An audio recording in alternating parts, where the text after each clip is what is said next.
एक बच्चे की अपने माँ बाप को सीख। किसी गांव में एक बूढ़ा व्यक्ति अपने बेटे और बहू के साथ रहता था।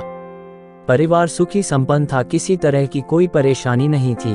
बूढ़ा बाप जो किसी समय अच्छा खासा नौजवान था, आज बुढ़ापे से हार गया था। चलते समय लड़खड़ाता था, लाठी की जरूरत पड़ने लगी। चेहरा झुर्रियों से भर चुका था, बस अपना जीवन किसी तरह व्यतीत कर रहा था। घर में एक चीज अच्छी थी कि शाम को खाना खाते समय पूरा परिवार एक साथ टेबल पर बैठकर खाना खाता था।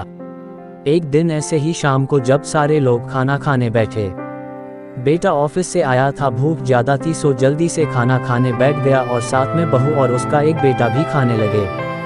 बूढ़े हाथ जैसे ही थाली उठाने को हुए, थाली हाथ से छिटक गई, थोड़ी दाल टेबल पे गिर गई। बहू बेटे ने घृणा दृष्टि से पिता की ओर देखा और फिर से अपना खाने में लग गए। बूढ़े पिता ने जैसे ही अपने हिलते हाथों से खाना खाना शुरू किया तो खाना कभी कपड़ों पे गिरता, कभी जमीन पर। बहू चिढ़ते हुए कहा, हे राम, कितनी गंदी तरह से खाते हैं, मन करता है इनकी थाली किसी अलग कोने में लगवा देते हैं। बेटे ने भी ऐसे सिर हिलाया जैसे पत्नी की बात से सहमत हो। उनका बेटा ये सब मासूमियत से देख रहा था। अगले दिन पिता की थाली उस टेबल से हटाकर एक कोने में लगवा दी गई। पिता की डबडबाती आंखें सब कुछ देखते हुए भी कुछ बोल नहीं पा रही थी। बूढ़ा पिता रोज की तरह खाना खाने लगा। खाना कभी इधर गिरता, कभी उधर। छोटा बच्चा अपना खाना छोड़कर लगातार अपने दादा की तरफ देख रहा था।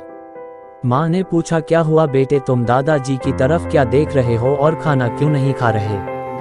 बच्चा बड़ी मासूमियत से बोला, माँ, मैं सीख रहा हूँ कि वृद्धों के साथ कैसा व्यवहार करना चाहिए। जब मैं बड़ा हो जाऊंगा और आप लोग बूढ़े हो जाओगे तो मैं भी आपको इसी तरह कोने में खाना खिलाया करूंगा।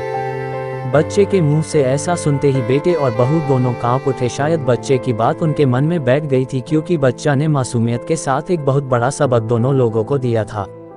बेटे ने जल्दी से आगे बढ़कर पिता को उठाया और वापस टेबल पे खाने के लिए बिठाया और बहू भी भागकर पानी का गिलास लेकर आई कि पिताजी को कोई तकलीफ ना हो। इस कहानी से शिक्षा मिलती है कि माँ बाप इस दुनिया की सबसे बड़ी पूंजी हैं। आप समाज में कितनी भी इज्जत कमा लें या कितना भी धन इकट्ठा कर लें, लेकिन माँ बाप से बड़ा धन इस दुनिया में कोई नहीं है।